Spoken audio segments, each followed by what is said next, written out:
कल हमने देखा कौटिल्य का एक परिचय, कौटिल्य के बारे में जाना कि वो कौन थे और वो उनकी शिक्षा कैसे रही, और साथ ही साथ हमने देखा कि कौटिल्य का जो अर्थशास्त्र है उसमें किस तरह से उन्होंने कई विषयों के बारे में लिखा, उनके प्रकरण, उनके सारी चीज़ों का अध्ययन किया। लेकिन अब हमें, क्योंकि प्रशासनिक दृष्टिकोण से इसको देखना है, हमें ये देखना है कि हमारे लिए क्या इम्पोर्टेंट है। तो अर्थशास्त्र का जो प्रथम, द्वितीय, फिफ्थ और six, first, second, fifth, six, ये चार जो पार्ट हैं, ये चार जो अधिकरण हैं, वो हमारे लिए बहुत इंपॉर्टेंट है अर्थशास्त्र के। इन चार अधिकरण में कौटिल्य ने राज्य की उत्पत्ति, यानी कि वेलफेयर स्टेट जो उनका है वो कैसा होगा, उसके बारे में बताया। राज्य का सप्तांग सिद्धांत, राज्य का मंडल सिद्धांत और षडगुण नीति, ये चार हमारे लिए बहुत इंपॉर्टेंट है। इसी में स्थानीय प्रशासन भी आ जाता है, बहुत सारी चीज़ें आ जाती है, डिस्ट्रिक्ट एडमिनिस्ट्रेशन भी इसका एक पार्ट है। तो ये चार मेन टॉपिक हम स्टडी करेंगे हमारे आने वाले एग्जाम के लिए, क्योंकि अभी मैं ये टॉपिक कंप्लीट करवाने के बाद में आपको लास्ट में कुछ इंपॉर्टेंट क्वेश्चंस भी बताऊंगी इसी कौटिल्य वाले पार्ट में ही। तब आपको ये समझ आएगा कि ये जो आपको पढ़ाया जा रहा है ये कितना इंपॉर्टेंट है। हर बार हर एग्जाम में कौटिल्य का एक क्वेश्चन जरूर आता है, और वो भी ऑब्जेक्टिव होता है, यानी कि आपको जो ऑब्जेक्टिव स्टडी करना है बस वही आपको हेल्पफुल रहेगी। बहुत ज़्यादा डिटेल में नहीं जाना है, लेकिन फिर भी हर एक पॉइंट को पढ़ना है शॉर्ट एंड स्वीट में। तो हम उसकी शुरुआत करते हैं। आज हम कौटिल्य के राज्य और राज्य के सप्तांग सिद्धांत को समझते हैं। ठीक है, कौटिल्य राज्य को कैसा मानते थे, तो यहाँ 3 शब्दों में मैं आपको समझाऊंगी कि कौटिल्य ने राज्य के बारे में क्या कहा। पहला, राज्य की उत्पत्ति। कौटिल्य ने भी मनु, हॉब्स, लॉक, रूसो की तरह कहा कि राज्य की जो उत्पत्ति है वो समझौते का परिणाम है। एक सामाजिक समझौता,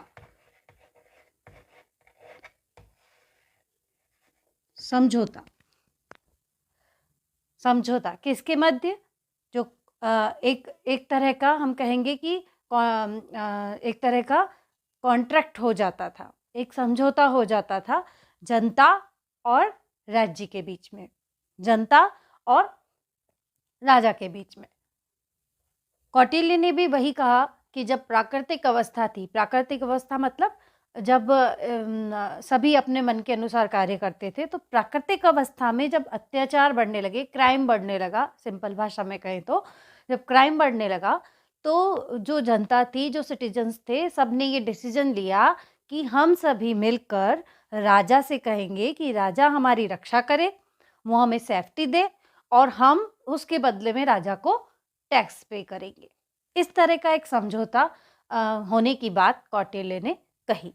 तो पहला आपको यही याद रखना है लिखते वक्त कि आपको हमेशा यही लिखना है कि कौटिल्य ने भी कहा कि कौटिल्य का राज्य की उत्पत्ति भी एक सामाजिक समझौते का परिणाम थी। सेकंड,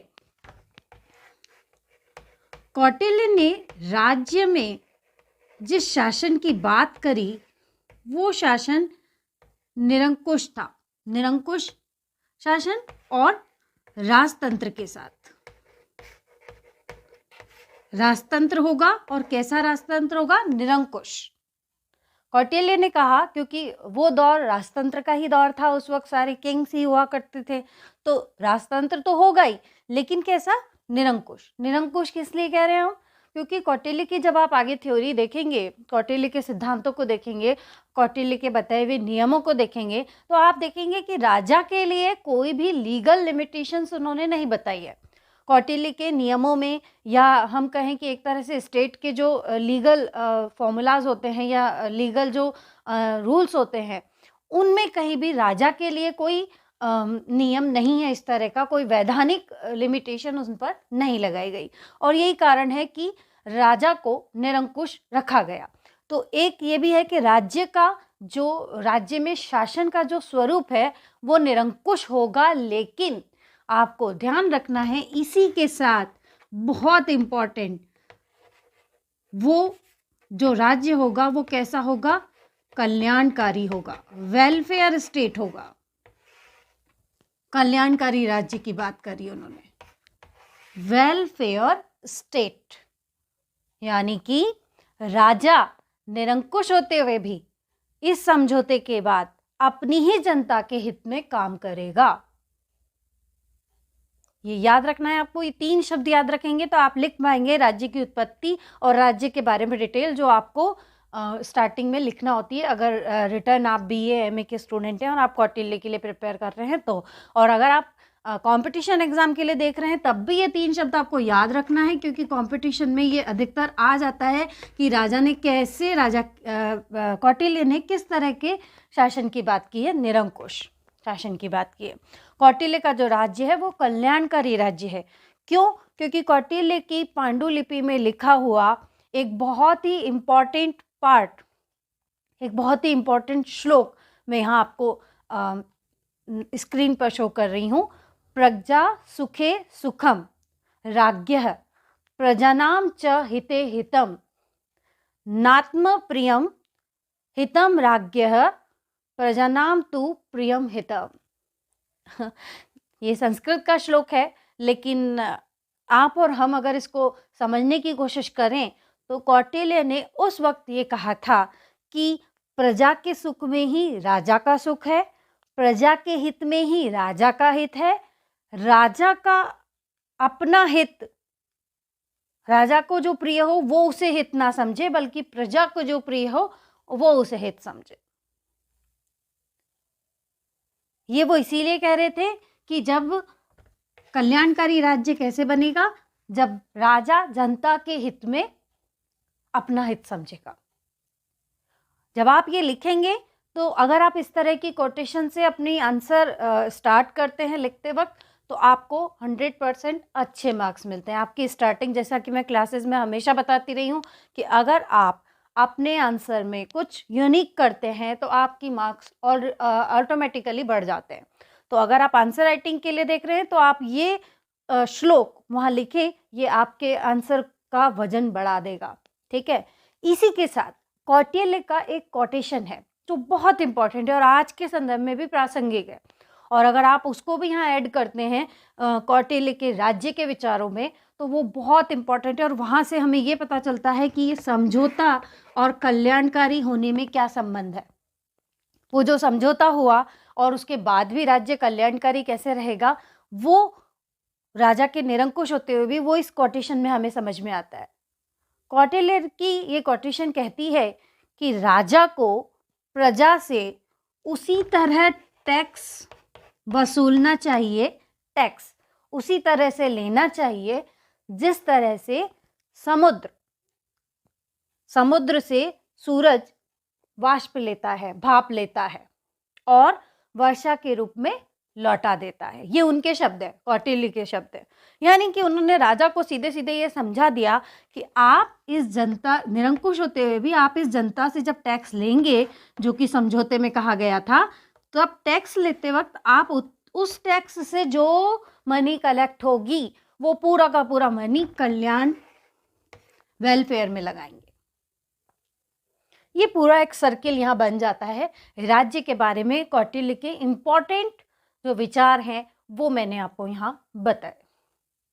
इसके बाद उनका बहुत ही इम्पोर्टेंट सिद्धांत राज्य का सप्तांग सिद्धांत आता है, जिसमें राजा, मंत्री, सेना, दुर्ग, मित्र, जनपद सबके बारे में हम डिटेल में पढ़ेंगे। और हो सकता है कि इस वीडियो के पार्ट 1, पार्ट 2, पार्ट 3 भी हो जाए कौटिल्य के, तो आप उसको रेगुलर देखें, पूरा देखें, क्योंकि मैंने ये कोशिश की है कि आपको एक एक पॉइंट शॉर्ट एंड स्वीट में याद हो ऑब्जेक्टिवली, लेकिन कुछ भी छूटे ना। अगर आप डिस्क्रिप्टिव आंसर के लिए भी प्रिपेयर कर रहे हैं तो भी आपको बेस्ट कंटेंट मिल जाए। ठीक है। तो यहाँ राज्य की उत्पत्ति हमने देख लिया। अब हम जाएंगे राज्य के सप्तांग सिद्धांत पर। ठीक है। राज्य का सप्तांग सिद्धांत, राज्य का सप्तांग सिद्धांत। मैंने पूरी कोशिश की है कि इस थ्योरी को, और आगे जितनी भी थ्योरीज मैं पढ़ाऊंगी उन्हें हिंदी इंग्लिश दोनों में आपको ट्रांसलेट करके पढ़ाऊँ, क्योंकि हिंदी मीडियम के स्टूडेंट के लिए भी ये बहुत इंपॉर्टेंट है कि उसे पता हो कि इंग्लिश में इस वर्ड को क्या कहते हैं, और इंग्लिश मीडियम के लिए तो ये हेल्पफुल रहेगा ही। क्योंकि ये सारी की सारी जो थ्योरीज़ हैं वो हिंदी या संस्कृत में लिखी गई हैं। तो आपके लिए प्रॉपर वर्ड इंग्लिश का क्या रहेगा, या ऐसे कौन से वर्ड हैं जिन्हें हम इंग्लिश में ट्रांसलेट नहीं करेंगे, प्रॉपर वही वर्ड लेंगे, तो ये भी बहुत इंपॉर्टेंट रहेगा। तो पूरी कोशिश है मेरी कि हिंदी इंग्लिश दोनों में साथ-साथ चले, ताकि आप सभी के लिए ये हेल्पफुल रहे ज़्यादा से ज़्यादा। तो सप्तांग सिद्धांत को इंग्लिश में हम कहते हैं सेवन प्रकृतिज़, सेवन प्रकृतिज़, ठीक है? सप्तांग सिद्धांत ये आपको सभी जगह मिल जाएगा, बहुत ईज़िली अवेलेबल है, लेकिन जो बात आगे मैं आपको बताने वाली हूँ, वो शायद आपको ना मिले, ठीक? तो ये सप्तांग सिद्धांत में कौटिल्य कह रहे हैं कि किसी भी राज्य के लिए 7 जो अवयव हैं, उन्होंने राज्य को एक सावयव माना। सावयव, सावयव का यह मतलब है कि ऑर्गेनिक माना, ऑर्गेनिक स्टेट कहा उन्होंने। ऑर्गेनिक स्टेट कहा, ये पॉइंट भी आप वहाँ ऐड कर सकते हैं राज्य में जब लिखते हैं तो। ऑर्गेनिक स्टेट कहने के साथ ही साथ उन्होंने ये ऑर्गेनिक से मतलब आप समझ सकते हैं, इजी लैंग्वेज में बताऊं तो जब हमने सिस्टम अप्रोच स्टडी किया था तो आपको पता होगा कि सिस्टम अप्रोच में हमने देखा था कि जितने भी सब सिस्टम्स होते हैं वो आपस में इंटर रिलेटेड और इंटर डिपेंडेंट होते हैं। वही कुछ यहाँ होता है ऑर्गेनिक सिस्टम में। जब कोई सिस्टम ऑर्गेनिक होता है, यानी कि जब वो एक शरीर की तरह काम करता है, तो उस सिस्टम में हर पार्ट, उसका हर जो पार्ट है वो एक दूसरे से इंटर रिलेटेड भी होगा और इंटर डिपेंडेंट भी होगा, ठीक है? जब कौटिल्य ये बता रहे थे तो उनके ये जो 7 प्रकृतिज़ वो बता रहे हैं, या हम कहें कि 7 जो सिद्धांत वो बता रहे हैं, ये बहुत डिटेल में उन्होंने बताए हैं। एक-एक सिद्धांत को समझने में हमें टाइम लगेगा, क्योंकि एक-एक सिद्धांत के अंदर कई बातें हैं, कई नियम हैं और क्वेश्चन कहीं से भी आ जाता है। कभी-कभी किंग से आता है, कभी दुर्ग से आ जाता है, कभी सेना में से क्वेश्चन आ जाता है ऑब्जेक्टिव। तो हमें उसको डिटेल में पढ़ना है, शॉर्ट एंड स्वीट में। तो एक-एक के लिए मेरे पास अलग-अलग डायग्राम है। जैसा कि आप जानते हो, मेरा पढ़ाने का स्टाइल यही है कि मैं अच्छे से उसे डायग्राम में बिल्कुल मेंशन करके आपको पढ़ाती हूँ, ताकि उस डायग्राम को देखकर ही, उस फ्लो चार्ट को देखकर ही आपको पूरा का पूरा आंसर ऐसे कैसे याद हो जाए। तो हम पहले ये देखते हैं 7 प्रकृति या 7 जो सिद्धांत हैं वो किन-किन पर हैं। पहला स्वामी है, किसी भी स्टेट का फर्स्ट जो पार्ट होता है वो स्वामी, हमारी लैंग्वेज में कहें तो किंग होता है। सेकंड अमात्य, उस समय अमात्य कहा जाता था मंत्री को, हम आजकल मिनिस्टर कहते हैं। थर्ड जनपद, जनपद एक शब्द है और उसकी व्याख्या भी उन्होंने बहुत अच्छे से की है, वो मैं आपको जनपद पढ़ाते वक्त बताऊंगी, लेकिन अभी हम अपनी लैंग्वेज में उसे लिख सकते हैं डिस्ट्रिक्ट। इंग्लिश में आप डिस्ट्रिक्ट लिखेंगे कि कैसे एक जिला जिसे कहा जाता है, वो यहाँ पूरा लोकल एडमिनिस्ट्रेशन की व्याख्या है पूरी जनपद में। मतलब आप और हम उस वक्त के लोकल एडमिनिस्ट्रेशन को समझेंगे जब हम जनपद को पढ़ेंगे। देन दुर्ग, फोर्ट जो होते थे, आपको पता ही है, उसमें उन्होंने उसके टाइप्स ऑफ वर्ड बताए हैं। कोष, ट्रेजरी, ये भी बहुत इंपॉर्टेंट है। दंड या सेना, जो सेना हुआ करती थी, मिलिट्री जो आज भी है। और लास्ट मित्र, फ्रेंड।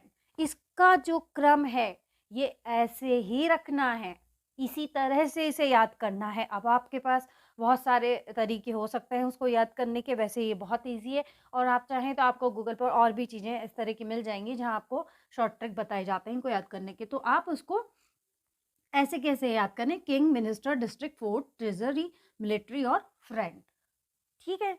अब हम देखेंगे राजा को या किंग को या स्वामी को डिटेल में।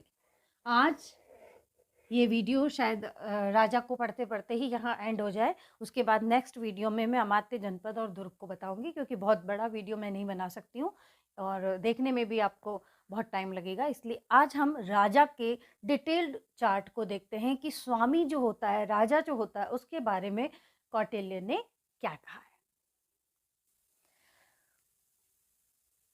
राजा, किंग, स्वामी।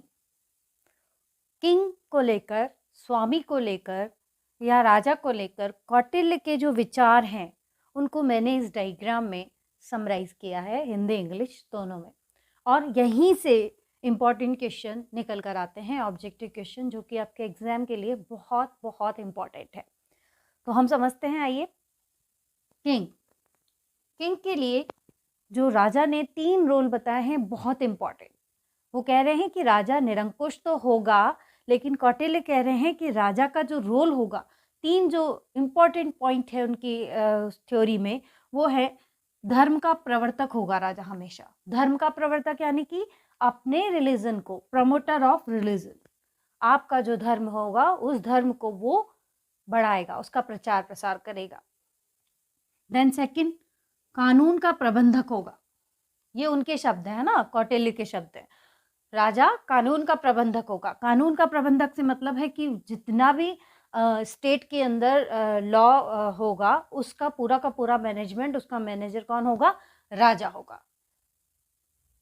हितों का संरक्षक होगा। ये बहुत इंपॉर्टेंट है। ये जो हमने आगे श्लोक देखा था ना, वहीं से ये पॉइंट उन्होंने लिया है। हितों का संरक्षक, किसके हित? जनता के हित। जनता के हितों का संरक्षक, गार्जियन ऑफ इंटरेस्ट, जनता के हितों का संरक्षक होगा राजा। तो ये 3 रोल हैं सबसे इंपॉर्टेंट। आपके आंसर की शुरुआत यहीं से होती है अगर आप डिस्क्रिप्टिव आंसर लिख रहे हैं, और अगर आप ऑब्जेक्टिवली याद कर रहे हैं तो ये तीनों शब्द यहाँ आ गए हैं। धर्म का प्रवर्तक, कानून का प्रबंधक और हितों का संरक्षक है कौटिल्य का राजा। देन वो राजा से व्रत की बात करते हैं। 4 व्रत उन्होंने बताए हैं। व्रत शब्द को इंग्लिश में भी आपको व्रत ही लिखना है, ठीक है? हिंदी में मैं यहाँ लिख देती हूँ व्रत, VRAT, व्रत ही लिखना है। 4 व्रत की बात कर रहे हैं कौटिल्य। वो कह रहे हैं कि व्रत मतलब वो एक तरह से व्रत क्या होता है, फास्ट क्या होता है कि हम एक वादा करते हैं कि हम फास्ट करेंगे। सेम वही चीज कि राजा से ये वादा ले रहे हैं वो कि आप ये 4 काम तो करोगे ही। पहला काम, उद्योगों का विकास, इंडस्ट्री डेवलपमेंट। देखिए उस वक्त भी उद्योगों की बात होती थी और आज के टाइम में ये प्रासंगिक है ये शब्द। उद्योगों का विकास, इंडस्ट्री डेवलपमेंट करेगा राजा। यज्ञ करवाएगा। यज्ञ से हम अगर ट्रांसलेट करें तो वर्शिप ऑफ गॉड। उस समय जो यज्ञ हुआ करते थे वो अलग अलग तरह के होते थे, आप जानते हैं, जैसे कि अनुसूया यज्ञ और दूसरे जो यज्ञ होते थे। वो यज्ञ जो होते थे वो राज्य के प्रचार प्रसार के लिए किए जाते थे। दक्षिणा, कौटिल्य कह रहे हैं कि राजा डोनेशन भी करेगा और अनुशासन, डिसिप्लिन बनाए रखेगा, खुद में भी और दूसरों में भी। यहाँ राजा से वो व्रत ले रहा है। 4 व्रतों की बात की है कि ये चारों का वो कंपलसरी है कि वो ऐसा करेगा ही। देन मोरल लिमिटेशंस, हमने देखा था कि राजा जो है वो निरंकुश है, राजा पर कोई भी लीगल लिमिटेशंस नहीं है, लेकिन मोरल लिमिटेशंस है। ये ध्यान रखिएगा आप। कौटिल्य ने अपने राज्य के सप्तांग सिद्धांत में राजा पर मोरल लिमिटेशंस की बात की है, नैतिक कुछ सीमाओं की बात की है। क्या नैतिक सीमा है? विधि से न्याय। राजा जब भी न्याय करेगा वो जस्टिस ऑफ लॉ को फॉलो करेगा। जो सभी के लिए एक रूल है वही रूल फॉलो करेगा, विधि से न्याय करेगा। ये शब्द ही आपको एज इट इज याद करने हैं, क्योंकि जब हम किसी और के विचारों को पढ़ रहे होते हैं तो हम उसमें अपना दिमाग या अपने शब्द ऐड नहीं कर सकते। आपको उनके ही शब्दों को एज इट इज याद करना है। लेकिन जब लास्ट में आपसे पूछा जाए कि इनके इस पूरे सिद्धांत का क्या महत्व है या आज के समय में क्या प्रासंगिकता है, तब आप अपने शब्दों को वहां लिखेंगे, ठीक है? तो विधि से न्याय, जस्टिस ऑफ लॉ की बात की उन्होंने। पहली मॉरल जो लिमिटेशन है वो ये है कि वो law of justice of law से ही रूल करेगा। देन शिक्षा अनिवार्य है, राजा के लिए शिक्षित होना अनिवार्य है। उस समय की बात हो रही है, आज से इतने वर्षों पूर्व भी शिक्षा अनिवार्य कही थी कौटिल्य ने, यानी कि अशिक्षित राजा नहीं होना चाहिए। अब देखिए ये पॉइंट कितना इंपॉर्टेंट है। देन कठोर दिनचर्या, जो भी राजा हो स्टेट का, उसे एक टफ शेड्यूल को फॉलो करना चाहिए, यानी कि वो खुद नियमों में बंधा होगा तभी वो एक अच्छा राजा बनेगा। कठोर दिनचर्या हो उसकी, ये मॉरल लिमिटेशन है राजा के ऊपर। जनता की स्वीकृति से ही कर, राजा ऐसा नहीं है कि अपनी मर्जी से कर लगाएगा। वो कह रहे हैं कि टैक्स आफ्टर एक्सेप्टेंस, अगर जनता उस कर के लिए एग्री है तब आप उस टैक्स को लगाएंगे जनता पर। परामर्श, कंसल्टेशन करेगा, किनसे? उस वक्त ब्राह्मण होते थे, पुरोहित होते थे, विद्वान हुआ करते थे, मंत्री हुआ करते थे, उनसे वो परामर्श करके ही कार्य करेगा। परामर्श को बहुत इंपॉर्टेंट बताया है कौटिल्य ने, एक मोरल लिमिटेशन है राजा के लिए कि अगर वो कोई बहुत बड़ा डिसीजन ले रहा है तो वो परामर्श से लेगा। और एक बहुत इंपॉर्टेंट पार्ट, मंत्री परिषद, जिसे कि हम आज की भाषा में कहते हैं ना काउंसिल ऑफ स्टेट या कैबिनेट की बात जो की जाती है, वो उस वक्त कौटिल्य ने अपने राज्य के सप्तांग सिद्धांत में बता दिया था कि राजा अपनी एक टीम रखेगा कुछ विशिष्ट मंत्रियों की, जिसे कि हम आज की भाषा में कैबिनेट बोलते हैं, मंत्री परिषद, काउंसिल ऑफ स्टेट भी कहा जाता है। वो मिलकर, मंत्रिमंडल या मंत्री परिषद मिलकर डिसीजन लेगा किसी महत्वपूर्ण मुद्दे पर। तो ये राजा को मैंने समराइज किया कौटिल्य के सप्तांग सिद्धांत में, जो स्वामी के बारे में उन्होंने बहुत सारी डिटेल दी है, उसमें से मैंने ये समराइज करके एक फ्लो चार्ट आपके सामने रखा है। आई होप आपको अच्छा लगा होगा, कमेंट में जरूर बताइएगा। और यहाँ देखिए, रोल, व्रत और मोरल लिमिटेशन, ये 3 पार्ट में आपको पूरा का पूरा स्वामी याद हो जाता है। आपको बहुत ज़्यादा बुक्स टटोलने की ज़रूरत नहीं है। आप अगर एक फ्लो चार्ट को याद रखते हैं, इसको बार-बार भी देखेंगे तो आपको याद हो जाएगा। ठीक है?